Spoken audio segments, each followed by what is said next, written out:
Good night, Ruby. Good evening, James, and good evening to everyone. The Minister of State for Presidential Affairs, Nathaniel F. Mange, has declared the government-run Dodo Bofe High School and the E.J. Nyanze High School tuition-free. The Dodo Bofe and the E.J. Nyanze High Schools are the two biggest government-run schools in Bong County. At an elaborate program At an elaborate program Saturday, Minister Mange encouraged the students to take advantage of the free tuition scheme. Minister Mange said the process is part of the government of Liberia's commitment to providing an enabling environment for students in the country. The declaration by Minister Mange brings to two the number of financial assistance schemes the government of Liberia is providing to students of Bong County. In April, the government of Liberia, through the Ministry of State for Presidential Affairs, launched the Bong County Scholarship Program, generating more than 30 million Liberian dollars to support students in secondary schools in the county. That program has benefited more than 80% of schools in Bong County. As a way of jumpstarting the free tuition scheme at Bofe, Mr. Mange made available 2 million Liberian dollars to the principal of the school, Reverend P. Harvey Willie Jr. He said the amount was part of the $7 million that government has to pay every year to Bofe High School for the program. The declaration was made when the minister has gone to switch on solar lights in Banga City, Bong County, over the weekend. Water Green's Free Press journalist Nyanti Tokbara FM finally speaks there after being humiliated by District Number 17 lawmaker. Nyanti addressed the media on a strenuous actions taken against him by Honorable Henson Kezulu last weekend. Tokba in the press conference at the grounds of the capital said it was unfortunate and shocking to him being maltreated at the hands of Hensu Kezulu. Nyanti followed explains that he was doing a live streaming a protest action at the home of the District 17 lawmaker, and the agitated lawmaker threatened to slap him if displaying his identity after displaying his identity as a journalist. He further lamented that he was carrying out his function as a Liberian journalist and the attack was shocking to him. He, however, said tension on him grew more after officers of the Liberian National Police arrived at the scene. He told a team of journalists that the police refused to listen to him or look at his identification. The Liberian journalist said it was disgraceful and humiliating being made to sit on the ground as a mere criminal. He called for calm and said he hold no grudge against the honorable man, but calls for the office of the lawmaker to hand over to him his personal belongings. The political leader of the Movement for Progressive Change (MPC) and Liberian businessman Simon Freeman has blasted members of the 54th legislature over the receipt of US 30,000 each, terming their action as alleged constitutional breach. Freeman said Monday, August 2, that the action taken by the legislators is in total violation of Article 90 of the Constitution of Liberia and the Public Financial Management Law of Liberia.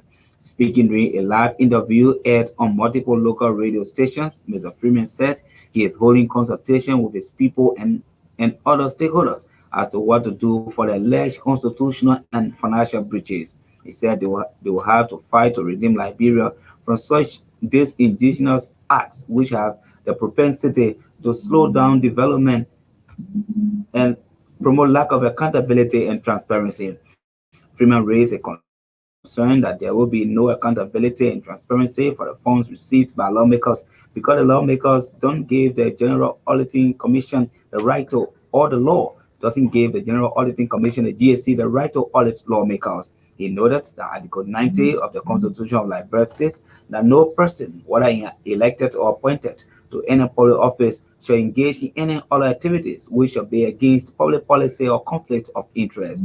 Additionally, he said the provision states that no person holding public office shall deem or demand and receive any other emoluments or benefits, directly or indirectly, on account of any duty required by the government.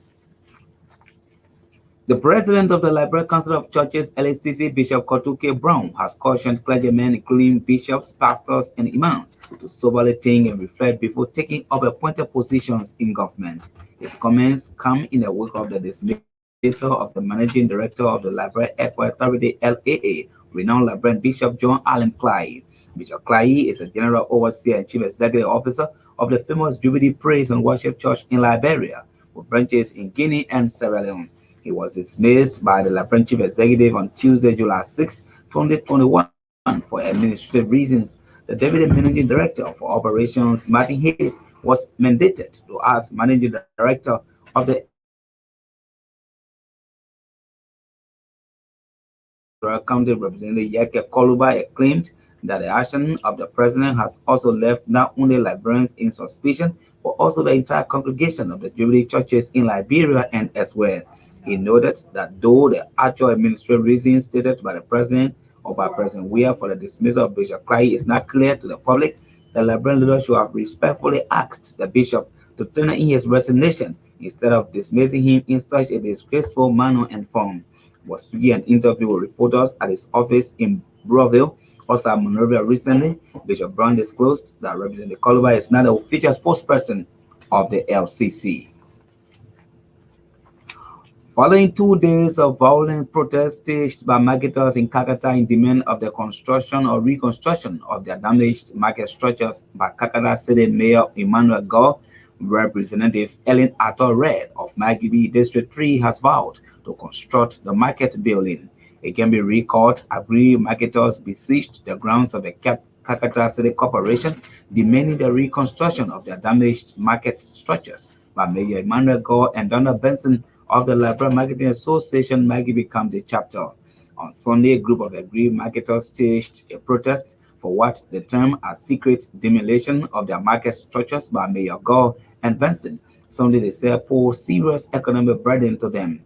Addressing journalists on Monday after a series of meetings in finding solutions to the agri marketers' demand, Magibi County District 3 lawmaker Representative Ellen Arthur Red promised the agri marketers that she will reconstruct their damaged structures. According to the lawmaker, the agri market which is situated in District 4 is very small and cannot host all of the marketers, adding that she will do her best to reconstruct the market structures which were allegedly damaged by Kakata City Corporation. Representative Ato maintained that she supports a Kakata City